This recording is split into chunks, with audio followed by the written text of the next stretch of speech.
I don't feel very comfortable, so hang on one second.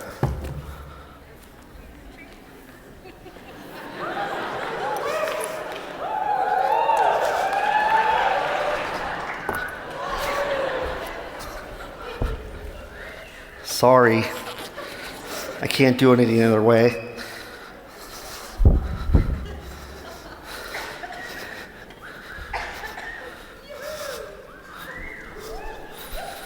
Okay, I hope I don't rip my microphone off.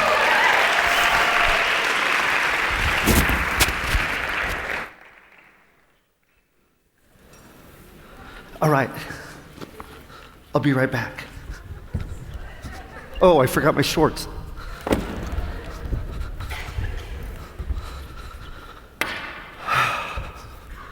I feel much better now. So you probably recognize me. I'm the guy in the pink tutu. My wife Linda and I, we were here in Germany with a telecom commercial. And let's see. So I've been a photographer, a commercial photographer, an advertising photographer for over 20 years. And I've been making pictures of myself about that length of time. I use transformation to perform self-therapy. 25 years ago, my mother was diagnosed with breast cancer. And one day in my studio, I was using fishing line for something for a photograph. And I walked in the bathroom and I noticed, I was looking at my face and I just started wrapping my head in fishing line. And it felt really good. It felt good for a little while, and then it started to hurt. And it felt like I was being held. So the next day I came back in the studio and I started making photographs. And I was transforming into somebody I wasn't. And after studying it for a while, I knew that I couldn't stop doing it.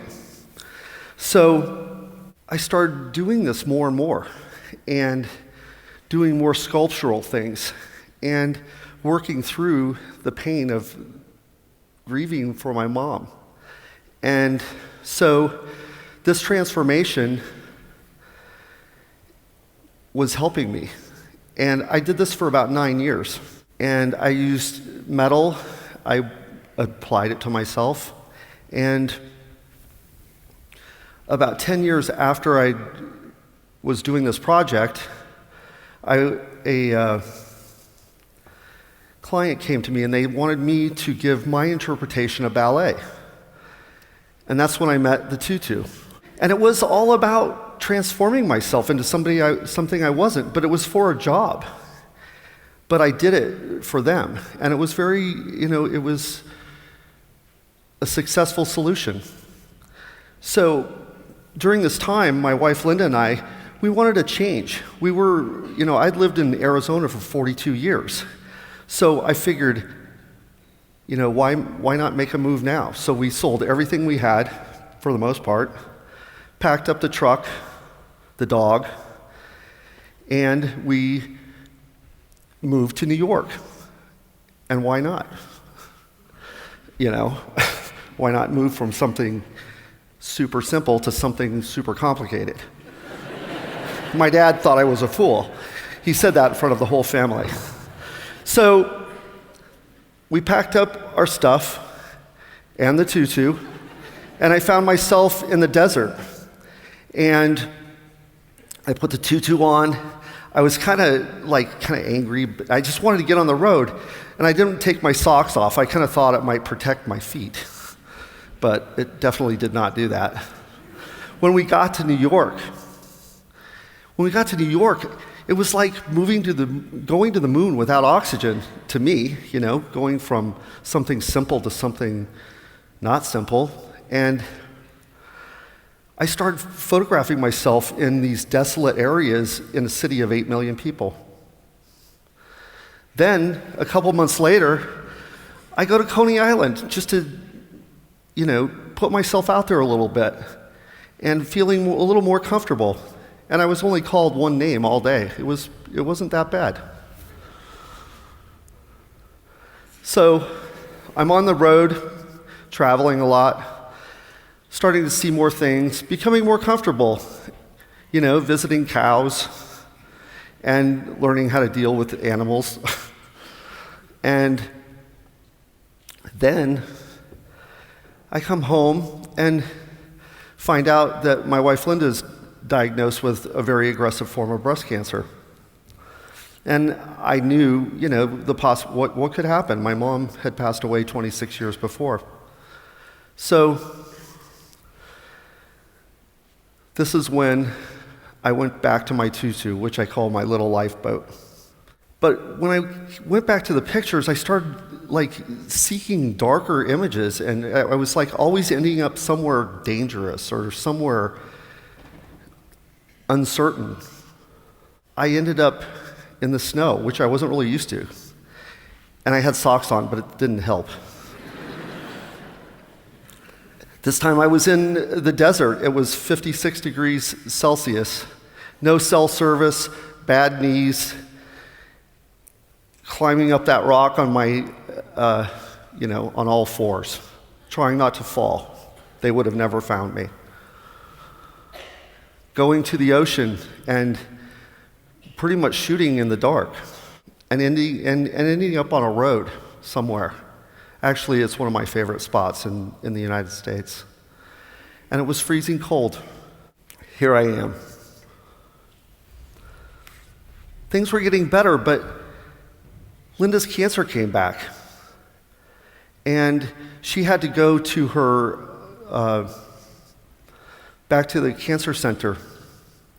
She brought the images with her and showed them to her friends, and it made them happy. It made the time pass. So we knew that we had to do something. We knew we had to share this project with the world. So we decided, why not publish a book and put it out there to the world. After a couple months of Linda's treatments, she started feeling better, and we decided we need a break. We need a road trip. We need to get our mind off of reality. So we started in Atlantic City, New Jersey. Perfect place. And I climbed up this little hill, and the cars kept driving by, and they started honking at me for some reason. And so then, I finished the picture, and 5 police cars pulled up. And the policeman said, "Is there a tutu in that car?" As I heard the dispatcher say, "We have another sighting of ballerina on Borgata Way." And just then, this is when the story started.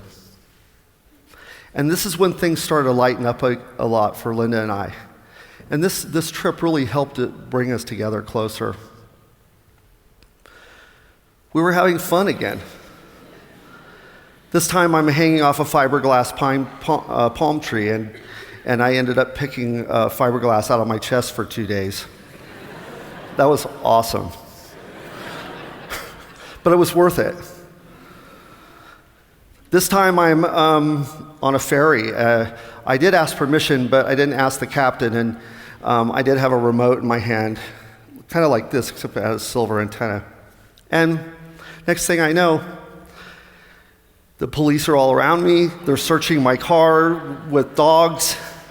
I think they thought I was going to blow up the boat or stab somebody. So we get to a hotel, and I thought it was a really cute little hotel. It had a little ballerina, and except for the fact when Linda walked in and her feet were sticking to the floor, it wasn't that great. So we end up, one of the things that I wanted to do was to always make a picture in Times Square. I thought that was the holy grail. I thought it would be the hardest picture with security, with police. I brought a couple extra assistants that day, and I put my tutu on, and nobody cared. Who knew? It was the easiest picture. All I had to do was wait for the walk sign, go out in the middle of the street, and lay down. And the policeman, he's looking at me, he doesn't care, really. So, as we move on, we're taking more pictures. This one was in a parking lot. A couple years after I took this picture, I realized this is the same parking lot I parked in 30 years before when I was in college. It was very bizarre. So, at this point, we knew we had to put it out in the world. So, we put a program together. We were actually turned down by every publisher in the United States to publish our book. And so we decided to do it ourselves. We sent out 1,300 emails with Linda's mission statement, and we sold prints, and we needed to publish the book to cover the costs. When we sent the mission statement out, somebody sent our project to the newspaper in New York, and they covered that, and then the Yahoo picked it up, and 2 hours later, our whole life changed. I mean, we were on the cover, or we were on the homepage. And a month later, we were on the Today Show, and within 12 hours, we had raised enough money to publish the book. So here we are, still working, me shooting more than ever. I go to the Lincoln Memorial. I'd never been there before. When I arrived, there was about 1,000 people there in the afternoon. And I knew that if I went there in the morning, there would be a lot less. So I got there before the sun came up. As I was making my photograph, this gentleman runs up the stairs, and he kind of laughs at me for some reason. And I said, "Oh, it's for a breast cancer initiative." And he stops, and he kind of pulls his pants down a little bit, and he shows me where, he said, "This is where they removed my kidney." And he just looks at me in my eyes, and he just said, "Thank you." And then he just jogged off. And I knew that it wasn't about Linda and I anymore. And we just, it was just unbelievable. I turned around, and I watched him run off. But I also saw one more shot. It was right behind me. It was a gift.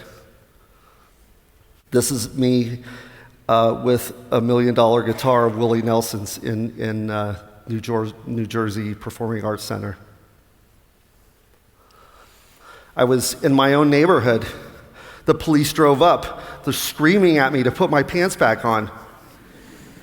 And I said, "If you just have your dispatcher go to our website and look it up, it'll explain everything." 1 minute later, they were asking how my wife was doing.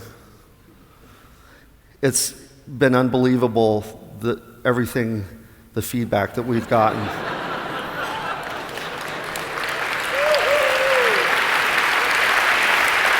Thank you. This image is the pinnacle. I was in Central Park one day. We had posted on Facebook we were going to be in the area. One of our fans said, "Can I come along?"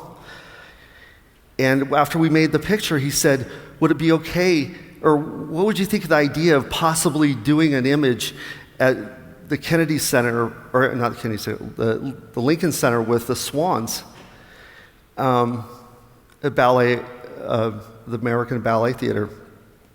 I'm like, "Yeah, that would be like the best." So they gave us 5 minutes, and that was it. And then this is what we did when we were here 2 years ago. for the telecom commercial, and this was in Cologne, of course. And we were greeted by one happy police officer. And I just kept saying, Danke schön, Danke schön. I had no idea what he was yelling at me, but my German assistant calmed him down. This was at TEDx in Kalamata, Greece. And here I'm back home on solid ground. And I look back at this journey. I look back at this hidden treasure, which is my tutu.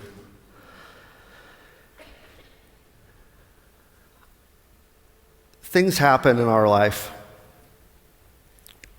I have my pink tutu, and I think everybody should have their pink tutu. Not a literal pink tutu, but anything that you're passionate about, something you could go to when times get hard, something that gives you strength and lightens the load. So, for me, life is busy, it's unexpected, we never know what's going to come at us. Every day is like a roller coaster, it seems like. And I just want to leave you with this.